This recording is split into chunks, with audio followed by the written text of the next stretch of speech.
trying to establish a physical game, and I thought we've matched that well. But when you have a power play like ours that maybe was hurting us a little bit later on in the season, and it seems like they're starting to find their groove. Obviously, that's good for us. So we're not going to change anything, and obviously, anytime we get a chance to go on the power play and make a difference, that's huge for us. Next up, we'll go to Kevin McGran, Toronto Star. Go ahead, Kevin.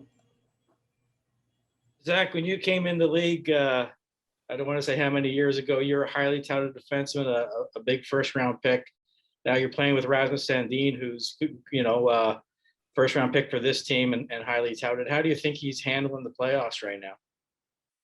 I thought it was, he's been great. Obviously, a huge goal for us last night. Anytime, you're a young defenseman and you're coming in the league and you're trying to find your way, there's certain adjustments that you have to make to your game. And I thought he's done a great job. So, we haven't played a ton together, but I think we're finding our chemistry, and I've enjoyed playing with him. Next up, we'll go to Terry Cochin, Toronto Sun. Go ahead, Terry.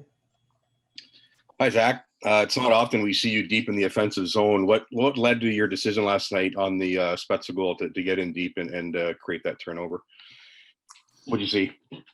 I think just that's kind of an O-zone sequence for us. Anytime we can make our defenseman a threat downhill, and it just happened to be that my momentum kind of carried me down there, and not many times I'm behind the goal line making a play, but it was nice to get that. We'll go to Mike Zeisberger, NHL.com. Go ahead, Mike. Yeah, Zach, thanks for doing this.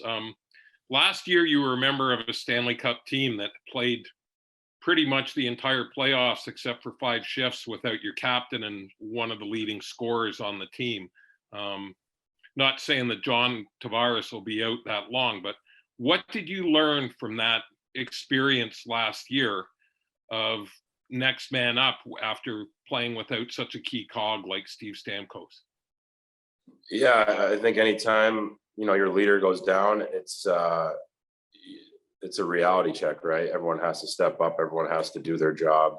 You can't replace John from a leadership standpoint, but also a player standpoint. But you can have guys step up and take on bigger roles, and it gives guys opportunities to maybe be in a situation that they wouldn't have been. So you never want to see a guy go down, but we're trying to turn this into a positive. And John's a huge part of our team. He still is. He's still very active. I know he hasn't been into the rink, but just on our team chat, just giving us words of encouragement, and he's a huge part of it.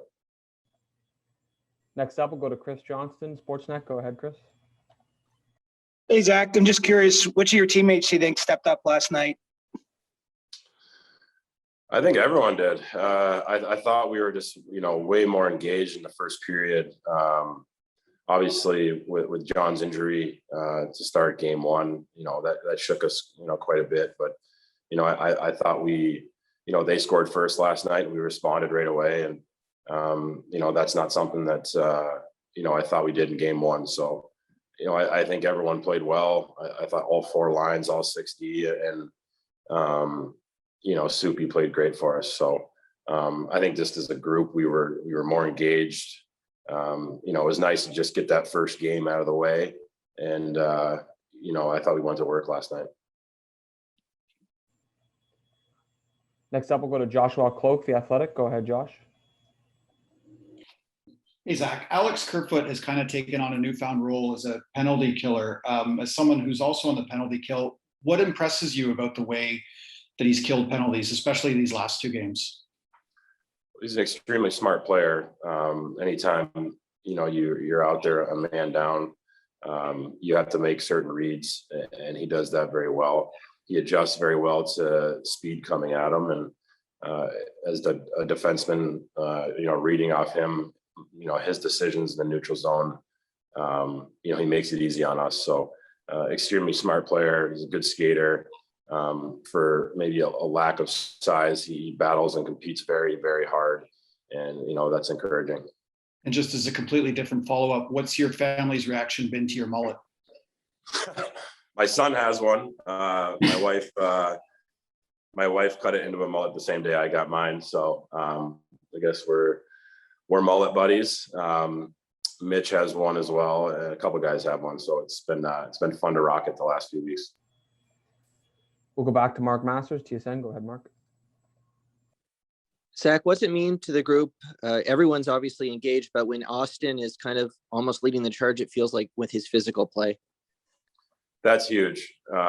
Anytime you have a superstar like that that's playing, a full 200-foot game, that's playing physical, that can, he's proven that he's a pure goal scorer, and he's going to score huge goals for us. But just to see him physically engaged, he's a big dude that, and he plays that intense, it kind of bleeds into the group. So, you can see how hard he's competing, and it's a trickle down effect. It's awesome to see.